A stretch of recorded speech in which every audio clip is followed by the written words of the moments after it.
খুবই সামান্য উপকরণ দিয়ে আজকে বাড়িতে ফুচকা বানিয়ে খেয়ে নিলাম। তো আপনাদের সাথে চলুন সেটা শেয়ার করি। আর প্রথমতই ফুচকা বানানোর জন্য পেঁয়াজ আর মরিচকে সুন্দরভাবে এখানে কুচি কুচি করে নিচ্ছিল। তারপরে এখানে টক জল তৈরি করা রেডি করে নিচ্ছিল। তো টক জলের মধ্যে পরিমাণ মতো লঙ্কা কুচি, লবণ, লেবুর রস, ধনে গুঁড়ো, জিরে গুঁড়ো দিয়ে সুন্দরভাবে এটাকে ভালোভাবে হাত দিয়ে চটকে চটকে মাখছিল আমার দিদি। আর হ্যাঁ, আজকে কিন্তু ফুচকা বানানোর পুরো রেসিপিটাই করছে আমার দিদি, আর আমি ক্যামেরাম্যান হয়েছি।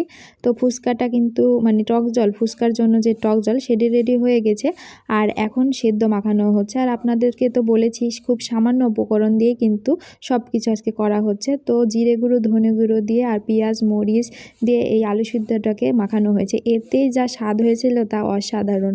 তো এটাও কিন্তু মাখানো কমপ্লিট হয়ে গেছে। তো দেখুন, এর মধ্যে কিন্তু একটু লেবুর রসও দিয়ে দিল আমার দিদি। তো এই যে টক জল আর সেদ্ধ মাখানো হয়ে গেছে।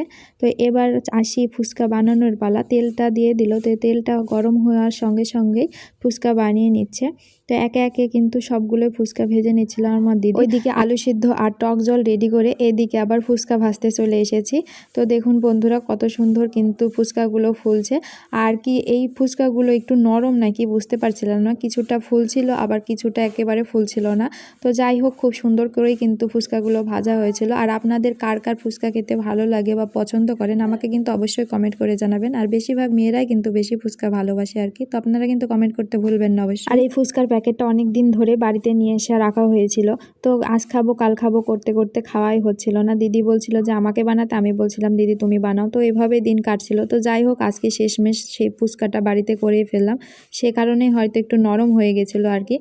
তার জন্য এক একটা ফুলছিল আর এক একটা হয়তো বেশি শক্ত হয়ে যাচ্ছিল, বুঝতে পারছিল না, ফুলছিল না।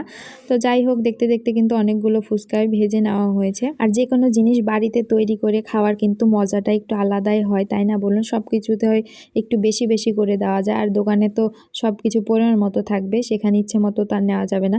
তো সেজন্য বাড়িতে দেখুন কত বেশি করে আমরা খেয়ে নেব ফুচকা। সেজন্য অনেকগুলো ফুচকা বানিয়ে নিচ্ছে আমি, আমার দিদি। আর আমরা কিন্তু এখানে ছিলাম 4 জন। তো কেউ ক্যামেরাম্যান, কেউ আশপাশে, অনেক মজা করে আমরা ফুচকার পার্টিটা করেছিলাম আর কি।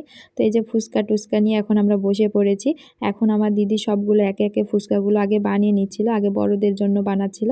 তো তারপরে আমরা যে ছোটোগুলো রয়েছে তাদের জন্য বানিয়ে বানিয়ে প্লেটে রাখছিল। তো তারপরে আমরা সবাই ভাগযোগ করে খেয়ে নিয়েছিলাম। তো দেখুন, একটা কিন্তু সুন্দর করে বানাচ্ছিল, আর আমাদের দেখেই তো লোভ লাগছিল, আমাদের আর তর্স হচ্ছিল না যে কখন হবে, আমরা কখন খাবো। আপনাদের কি লোভ লাগছে? যদি লেগে থাকে একটু কমেন্ট করে জানাবেন। আমরা তো ভিডিও করছিলাম আর ভয়েস দিতে গিয়েও এখন মনে হচ্ছে যে কখন আবার যদি খেতে পারতাম, যাতে করে ফুচকাগুলো একটু তাড়াতাড়ি রেডি করা যায়। সেজন্য আমি একটু হাত দিয়ে ভেঙে ভেঙে দিচ্ছিলাম, আর আমার দিদি সব পুরগুলো ভরছিল। তো যাই হোক, এভাবেই করতে করতে আমাদের সবগুলো কমপ্লিট হয়ে আমরা খাওয়া দাওয়া শুরু করব। তো আপনাদের এই ভিডিওটা কেমন লাগলো? যদি ভালো লেগে থাকে তো একটু লাইক কমেন্ট শেয়ার করবেন অবশ্যই। আর বেশি বেশি করে আমার ভিডিওগুলো দেখবেন। আর আমরা এদিকে ফুচকা খেতে থেকে আপনারা আমার ভিডিওগুলো দেখতে থাকুন। তো সবাইকে অনেক অনেক ধন্যবাদ আমার এই ভিডিওটা দেখবার জন্য।